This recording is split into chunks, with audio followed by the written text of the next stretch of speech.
ভাঙন প্রতিরোধে কাজের মান নিয়ে ক্ষোভ। শামশেরগঞ্জের ঘটনা, সেখানে লোহরপুর মাদ্রাসা গ্রামের ঘটনা। বর্ষায় আগে ভাঙন রোধে ব্যবস্থা স্থানীয় প্রশাসনের। অভিযোগ, ভাঙন রোধের জন্য আনা বালি বস্তায় নেই, যা নিয়েই ক্ষোভ এলাকাবাসীর। বাসিন্দারা প্রতিবাদ জানানোর পরই বালির বস্তা ফেরত নিয়ে যাওয়া হয়।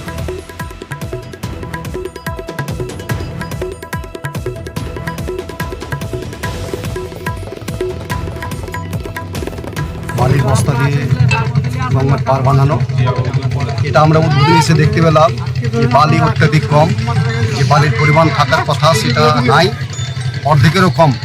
সেই হিসেবে আমরা প্রতিবাদ করলাম এবং এটা কাজ আপাতত বন্ধ রাখলাম। আজকে বালির বস্তা দিয়ে কাজ হচ্ছে, এই কাজ নিম্নমানের হচ্ছে।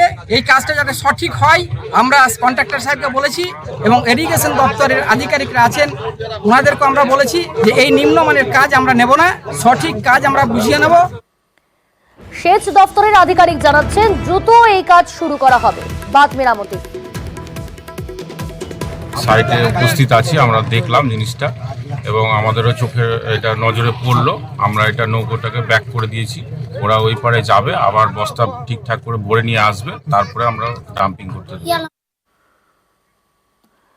ফের তিস্তার বাঁধের রাস্তায় ধস। গত বছর তিস্তার বাঁধে ধস নামার পর মেরামতি করা হয়, কিন্তু বাঁধ নির্মাণের মান নিয়ে প্রশ্ন ছিল স্থানীয়দের। বর্ষার প্রথম বৃষ্টিতেই বাঁধের রাস্তায় বড় সড় ধস নামে। ধসে বাড়ছে আতঙ্ক। দ্রুত কাজ শুরু করবে সেচ দপ্তর, দাবি জলপাইগুড়ি পৌরসভার কাউন্সিলরের।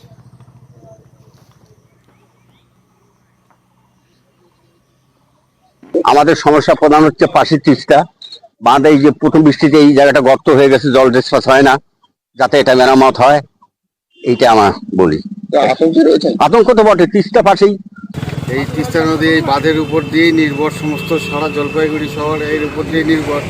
যদি এরা এমতো অবস্থায় ব্যবস্থা না করে, তাহলে তো কোনো সময় তিস্তার জল ঢুকে যায়, তাহলে তো গোটা জলপাইগুড়ি শহর বন্যায় প্রবলিত হয়ে যায়। এটা ঠিক করতেই হবে, না করলে কাজ হবে না।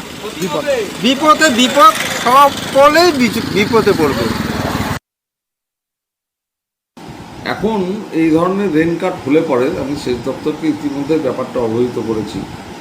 আবারও আমি জানাবো যে এই ধরনের রেন কাট হলে পরে বলা যায় না, আবার কখনো যদি ওপরে ফ্ল্যাশ ফ্লাড হয় এবং সেক্ষেত্রে তিস্তা নদীর জলস্তর যদি বৃদ্ধি পায়, তাহলে তো এই সমস্ত রেন কাট দিয়ে যদি জল শহরে একবার ঢুকে যায়, তাহলে কিন্তু শহরের বিস্তীর্ণ এলাকা প্লাবিত হয়ে যাওয়ার একটা সম্ভাবনা থাকতে পারে।